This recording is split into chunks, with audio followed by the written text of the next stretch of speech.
on this episode of the Sorority Chat podcast. I started to really pay attention to how often I started sentences with I. More of your sentences with I than you are asking a question, then that conversation, that friendship, that relationship, that's all about you. It has nothing to do with you trying to get to know somebody better, deeper, or on a richer level, because it's all you. Hey y'all, and welcome to Sorority Chat. I'm Liz Alexander, a designer and sorority alum who's obsessed with all things Greek life. My mission? To bring you real conversations, smart insights, and fun stories that help make sorority living even better. So grab your favorite beverage, get comfy, and let's chat. Hey sorority chatters, welcome back. Today we have a returning guest with us, Scott Fussell. Scott is a coach, consultant, speaker, husband, and dad who has built a reputation for having honest conversations about leadership, mental health, and what it actually means to show up authentically in life and in work. He will describe himself as just a dude and a dad with a story and a partially functional filter, which honestly is accurate. What I appreciate about Scott is that he cuts through a lot of the noise and performative advice that we see online and focuses instead on practical human connection. So today we're going to talk about leadership, burnout, mental health, relationships, and why meaningful conversations matter more than polished ones. Scott, welcome back. Oh, it's good to be back, Liz. Thanks for the invite. Yes, I'm glad to connect with you again. I always appreciate the deeper conversations. And, I know you're not big on cocktail surface talk. And so that's not what we're here to do. Love it. So yeah, not a fan. So I'm excited to have like a conversation of substance today. So this will be fun. Let's go. Yes. All right. So if people have not listened to your previous episode, how would you describe what you do without using any sort of like corporate buzzwords? I would describe myself as a speaker and a coach and a facilitator. My priority is to strengthen organizations and families by helping them clarify purpose and direction and prioritize connection over correction. When I get into whether it's leadership or mental health, those are the priorities. And gosh, it's just amazing when people can connect to their purpose. That provides the direction. And if we can connect with our people, then that is going to help everybody be on the same page, moving in the same direction. So those are the priorities. Whether you're seeing me speak on leadership or you're seeing me speak on mental health, you're going to hear those themes early and often. Yeah, I like that. And I appreciate that. So you describe yourself as just a dude and a dad. What makes that identity important for you? Well, I think it's really important, specifically on the mental health side, for people to understand I'm not a mental health specialist or a professional. I think it's really important for people to have that level set going into these sessions. That's important because that helps people understand, okay, this isn't a clinical talk I'm going to be sitting in, fully understand now that I'm going to be hearing from, learning with somebody who's bringing some lived experiences into this space. So I think that really helps set the tone for an authentic conversation and helps people understand that when I share some of these things, it's like, oh, okay, I thought we were the only ones. And turns out we aren't. Like our story's not as different as maybe we thought it was. So if I can help set the groundwork by sharing, gosh, I'm just a dude and a dad, and with some lived experiences and some lessons learned, I think that helps everybody exhale a little bit and they can sit in their seats a little easier, hopefully engage and connect with the content in a way that maybe they didn't realize that they were going to prior to the session starting. Yeah, I think that makes sense. It makes you approachable instead of it feeling clinical and like, ooh, am I going to be judged? It's you're among friends. That's the mission, right? That's the whole goal here. And I constantly get the feedback that, okay, I think your secret sauce is the authenticity piece, because I don't sugarcoat things. Family, we're kind of an open book on all of our stuff and what our journey has looked and felt like, really transparent in that. And those are the pieces that enable people to leave the session feeling like they just didn't hear a bunch of clinical babble, that, okay, there are real stories out there that are similar to ours. And hopefully they leave with a little bit of hope because they see how, our family has sort of come out on the other side, but we continue to do the work. Hopefully they leave with a little bit of hope and a few tools and just an understanding that, oh, you know what? We're all just broken people doing the best we can. And that's okay. That is absolutely okay. You work with leaders a lot. What is something that you think people get wrong about leadership?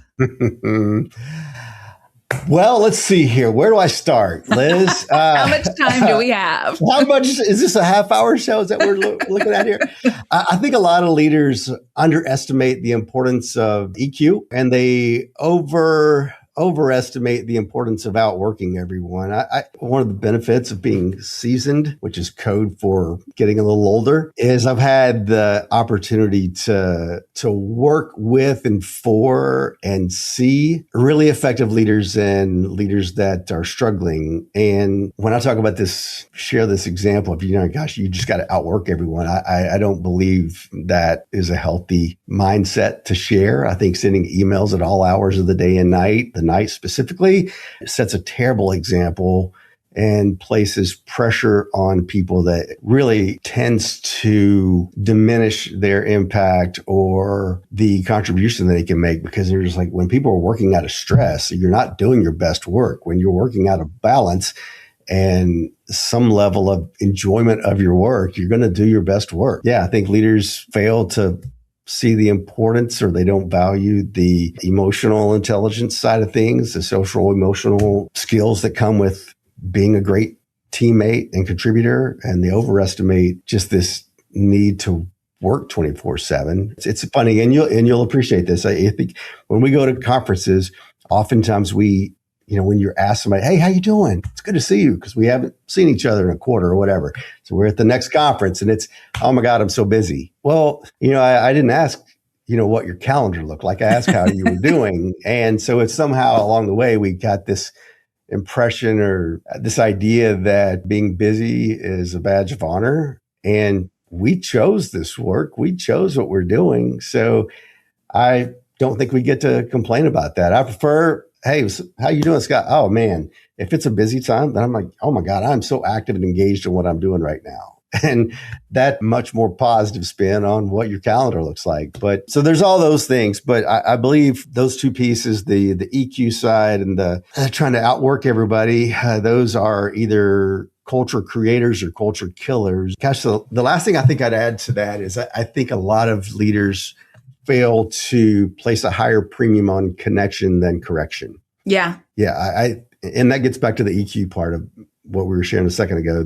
If we're not connected, there's no shot we're going to have the rapport required or the relationship required to coach and correct someone. So whether it's in the workplace or in our volunteer work or in our families, my biggest takeaway the last 6 or 7 years of doing a lot of work with our family and doing a lot of work in and with organizations, man, we've got to place our higher premium on connection than correction. That the relationship, without that foundation, we are going to limit our progress, effectiveness, and frankly, the amount of joy we have in our relationships and in our work. So those are a few of the things. I mean, again, this is a half-hour show, so we are going to we'll stop there. But those are 3 big ones that I think are really important, and I think they're good ones. It's so funny, you talk about connection over correction. Like, I'm someone that really values connection, but I also can tell as a leader how sometimes I do just slip into that focus of correction because I'm wanting to help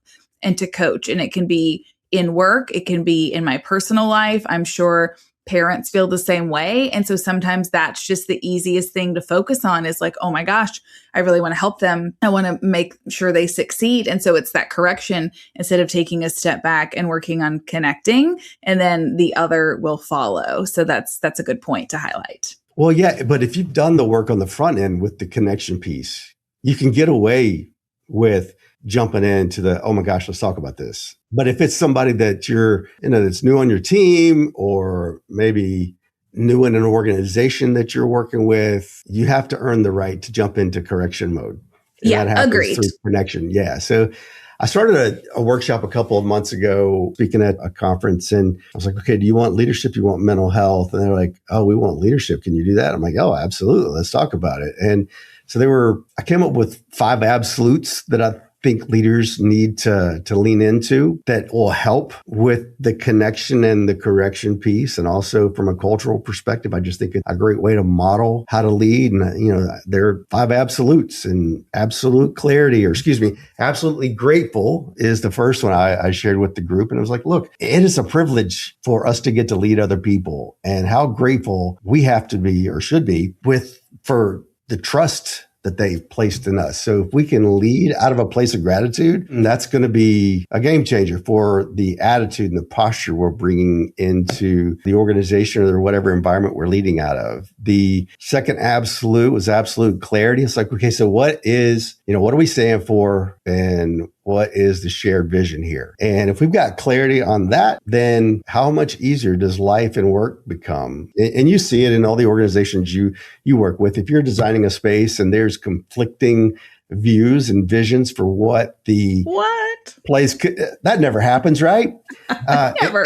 How much easier is your job when everybody is clear on the direction where, hey, here's the budget, here's the look and feel and environment we're trying to create. Do we all agree on that? Yes, we do. Okay, well then let's get after it. What's your life like, Liz, when you're working with a client and there's multiple perspectives and you're hearing them at different times? How much fun is that, and how easy is that job? It's incredibly difficult and it's incredibly challenging. And that's when I say I need a psychology degree, because then I'm having to mediate and try to pull out of people whose opinion is going to lead. And so, yeah, we do a lot of work on my team to try to get folks in alignment on the front end before they're bringing us the information so that the process goes smoother, because it's not just about us. It is frustrating for them too. Like, oh, absolutely. Everyone involved, when there's not clarity, it's just a challenge. Well, and everybody has very strong feelings about the spaces in which you're working, right? So it's like, how in the world are you going to meet everybody's needs? And I don't know how you do your work, but I could see the amount of psychology involved in your work is extraordinary. But you're leading a project. So gosh, if you can, you're jumping into that project and you're grateful to be working with these people and you're bringing that kind of attitude in it. And then we can all work on being absolutely clear on what the end goal is and the vision and the experience we're trying to create. Man, life gets so much easier. The last 3 that I included in this absolutes conversation was absolutely no. Okay. So what are we not going to tolerate? What are we not going to energize? Okay. When, for instance, in your perspective or in one of your projects, somebody might say, you know what, we are not going to tolerate or give any kind of energy to people who are coming in with a different opinion when we have already agreed on the design. We've already placed all the orders. Like that's a very simple thing that we can all agree on that we're not going to tolerate, whether we're going to energize, or when somebody comes in with an idea at the last minute. No, hey, listen, we've already agreed on the vision here. We're moving on. The absolutely yes is, man, when we see something happen and it's amazing, we're going to speak into that. Gosh,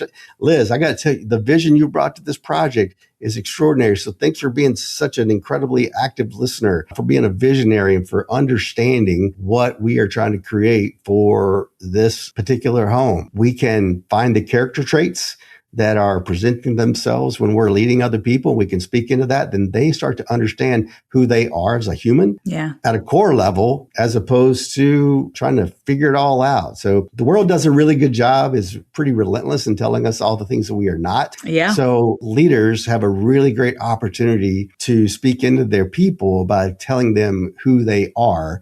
And if we can be super aware in those moments when we're seeing people perform or execute or work as a team, and we can actually speak into the character traits we're seeing on the full display, we can tell people who they are. And yes, here's what I see in you. And then all of that comes to the last one. That's the absolutely together. That we can't be absolutely together moving in the same direction if those other 4 pieces are not in place. So, there's a lot that goes into what to do, what not to do, mistakes that I've seen made. As I start to kind of summarize everything, really effective leaders, I've seen those 5 absolutes in place. There's my TED talk for the day. I like that. I do. Leadership is ever evolving. We were just talking about this on a previous episode with Cameron Orr, and you can really never stop learning it. There's always something new coming up and a way that you can continue to improve as a leader. And you're always trying to put these things into practice. And so those absolutes are definitely something good for people to focus on. Yeah. And I hope those absolutes are generation proof. And a lot of the work that we do, we're, Gen Z to boomers, we get to work with all of them, right? And so everybody has a little bit different communication style, what they need to see in other people, what is and isn't acceptable. But those 5 absolutes are pretty generation proof. So if we can lean into those and again, focus on the connection versus the correction, let's prioritize that piece first, then I think all of this gets a lot easier. But you're right. It's ever changing, it's ever evolving, and it's because time doesn't stand still. So generationally, it's really interesting to see how people's needs change and how we have to be mindful of that as leaders and teammates. And so you're talking about generations, which kind of shifts my brain to the conversation around mental health, because the generations manage that conversation differently. And we're discussing mental health more and more these days, very openly. Do you feel like we're getting better at supporting people as a result? It's interesting that you phrase it that way. I thought that a week and a half ago, I would have agreed on everything you just said. But I don't know that that's the case so much. Like we've been fighting like absolute champions to end stigma, to help people understand it's okay to ask for help. Your story is unique to you, but it's not too far, it's not too distant from what other people are experiencing. But I had a really interesting and alarming conversation with a friend of mine who's a therapist nearby, and she owns a practice that's 5 or 6 years old and was just thriving. So much so that, bought out some additional office space so they could expand their offices and bring in more therapists and counselors. But what she shared last week was really the alarming part of it was some of the cultural things that are rearing their heads right now are not helpful. For instance, she talked about her Hispanic clientele is really dropping off because people are scared. They're hiding as much as they can. That's not helpful. These are people that are living with a level of anxiety that needs to be treated and supported. The affordability crisis is, along with how broken our healthcare system is in America, is making it more difficult. Because a lot of practices, just the burden of the administration of of receiving insurance or accepting it. If I'm a small business owner and I'm trying to manage a practice, I'm spending more time on the admin piece than actually treating people. That's not why I got in this business, in this field, and that's not where my focus ought to be. So I'm just not going to accept insurance, and we can just take that. Well, now it becomes more difficult for people to afford therapy because their insurance isn't picking up. So if I'm now in the position where it's filling up my car, buying a loaf of bread or a dozen eggs or paying for therapy, my family has to eat and we've got to get to places. So those pieces are really making it more difficult for people to seek out therapy. And the other thing that's really having an impact is this manosphere, show our weaknesses and we don't need help from anybody. That is coming from voices that have big megaphones, and it's affecting it is trickling down into a lot of our culture. So, I mentioned earlier, we've done so much work trying to fight stigma and help people understand that, listen, we got to look at our mental health just like we look at our physical health, the whole bit. It's okay. We're all in this together kind of deal. And we've done a really good job. We've made a lot of progress for a lot of years, but some of that creep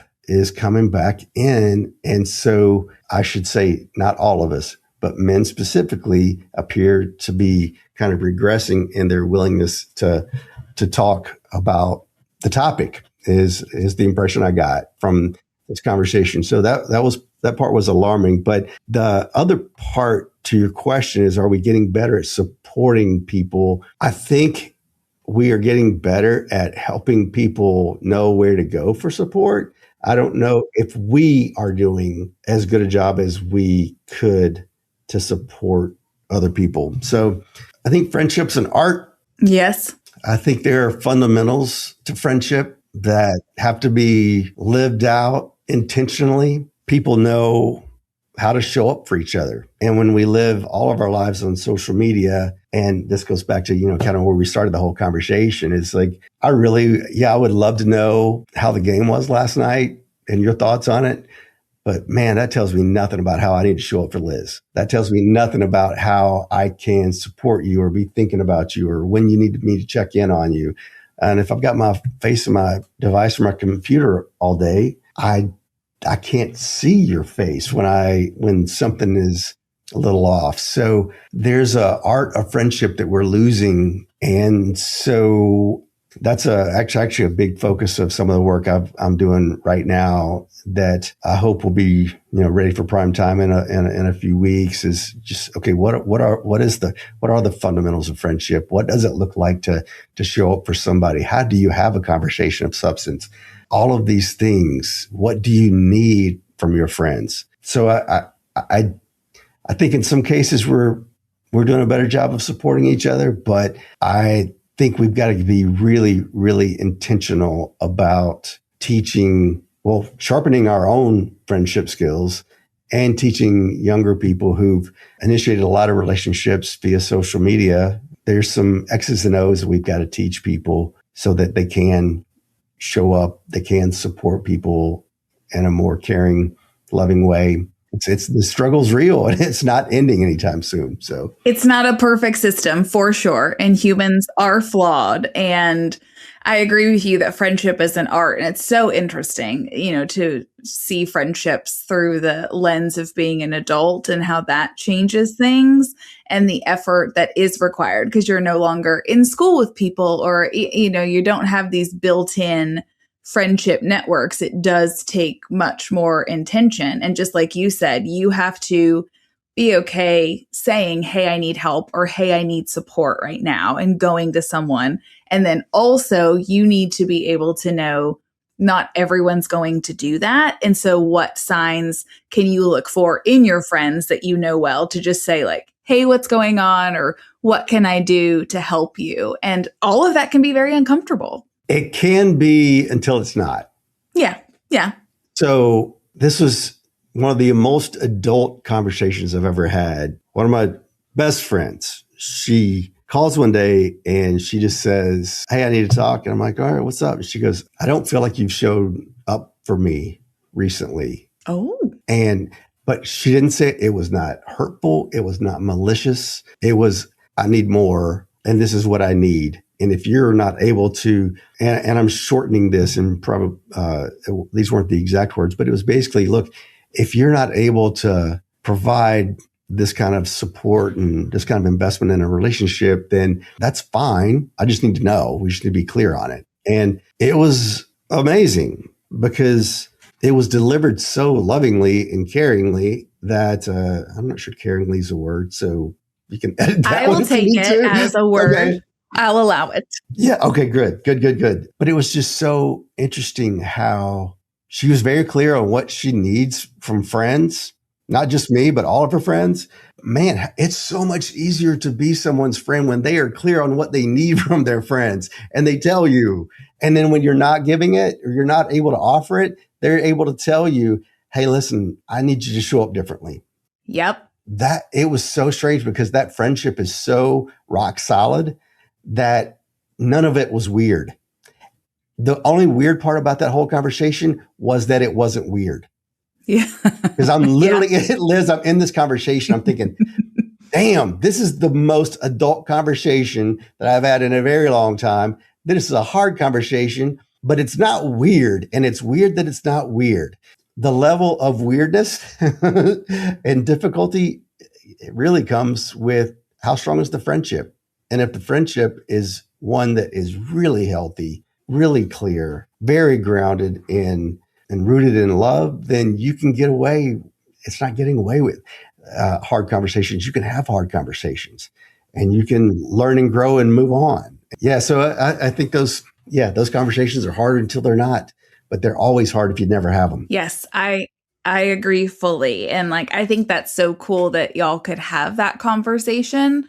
I had a situation recently with a very close friend similarly. And I had to say, like, hey, this isn't how we usually handle things. Like, this felt like we could have done it differently, or here's what I could have used in this situation. And she was like, you're right. That's totally right. And we talked about it and then moved on and everything was fine. And then you look back and you think, gosh, I really appreciate that friendship because, like you said, we handled it like adults. We talked about it and then we moved on from it. And I have experienced the complete flip side of that, where people, it's like everything becomes about them and it's like they really can't hear what you're saying. And then you're like, okay, I don't think this friendship is for me. Like, I think we probably need to just kindly part ways. And it's very interesting to experience the two ends of that spectrum in friendship. It's interesting. And I find myself doing this. I've gotten better at it. But a while back, I started to really pay attention to how often I started sentences with I. Oh. Because if you're starting more of your sentences with I than you are asking a question, then that conversation, that friendship, that relationship, that's all about you. It has nothing to do with you trying to get to know somebody better, deeper, or on a richer level, because it's all you. And yeah, every now and then it's important I have started 7 sentences in the last half hour with I, and maybe I need to check myself. And so it's just something to be mindful of. And yeah, I'm with you. In my view, friendships are mutual. These aren't, we're not charities where we're only giving things.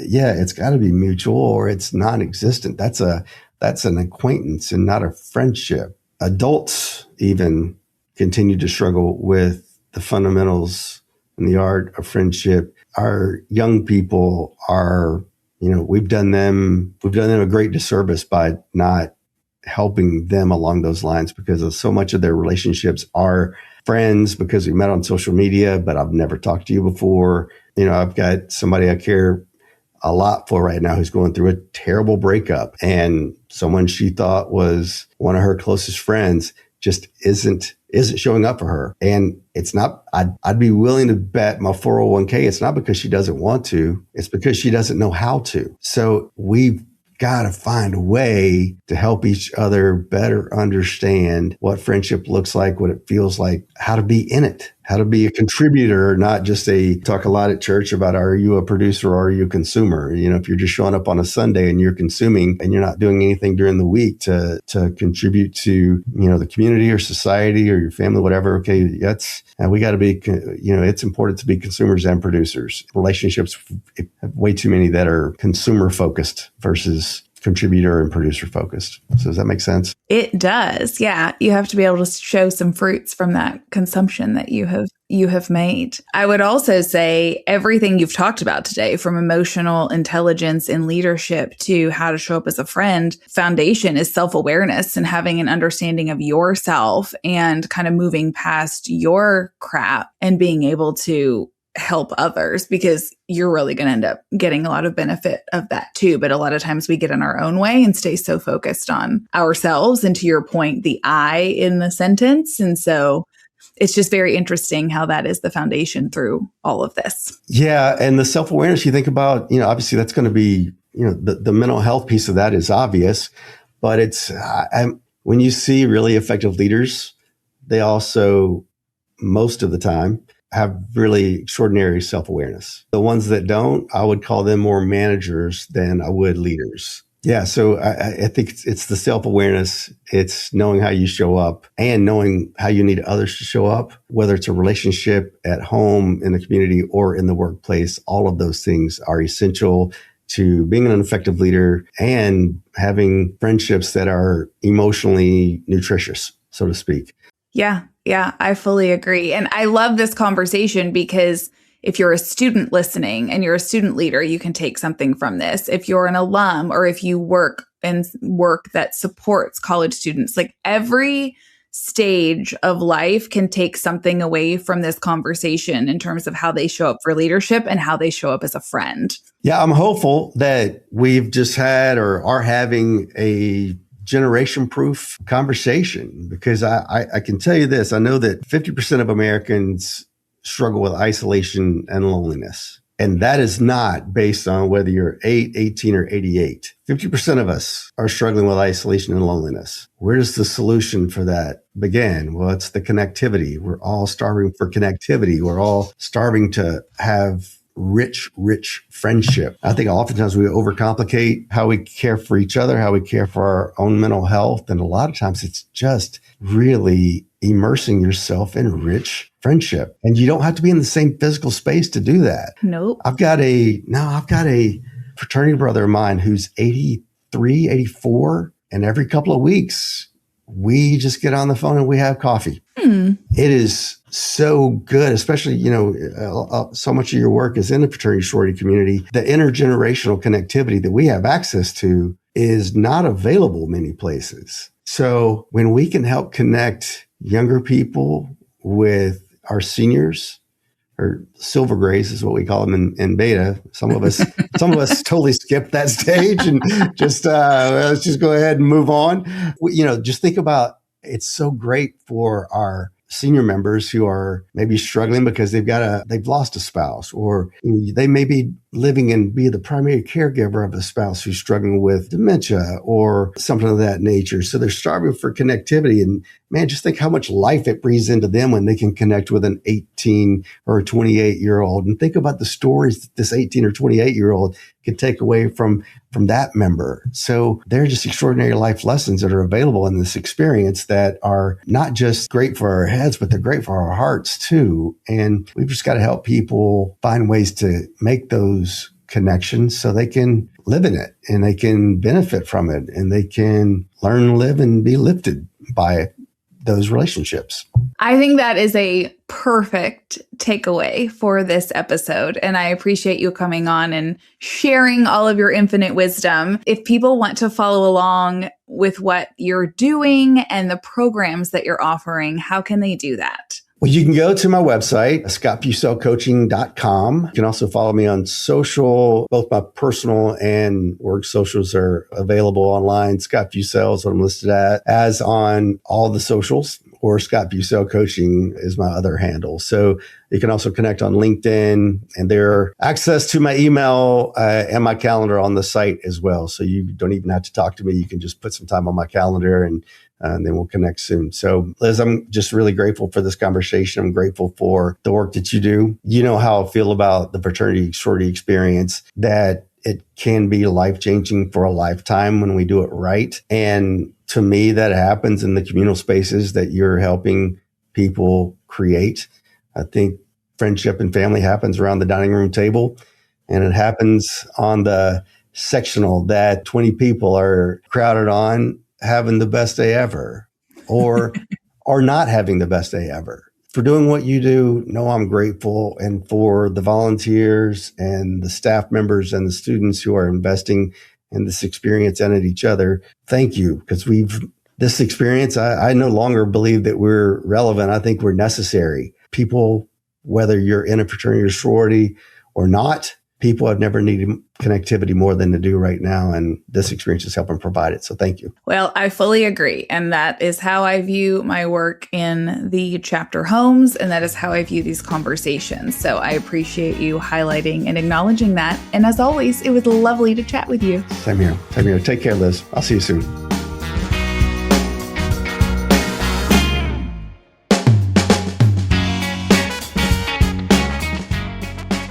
Welcome to Liz's House Hot Takes. This is where I take the lessons I've learned over the last 16 years of designing Greek houses and offer you my pro tips. Here's today's house hot take. Don't let safety be an afterthought.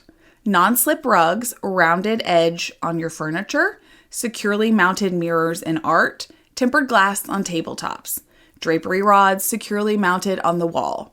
All of these things are safety upgrades that can be beautiful and responsible at the same time. So where can you tighten up your safety in your chapter house? Thanks for listening to another House Hot Take. For more inspiration, check out the PDR Interiors Instagram or TikTok. I'm Liz Alexander, and this is the Sorority Chat podcast. Catch you next time.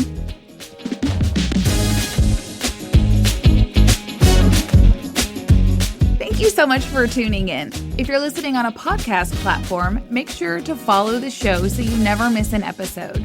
And if you got something out of today's conversation, we'd love for you to leave us a 5-star review.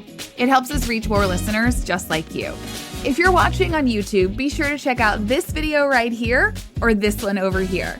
And don't forget to like and subscribe. It really helps us out. I'm Liz Alexander, and this is the Sorority Chat podcast. Catch you next time.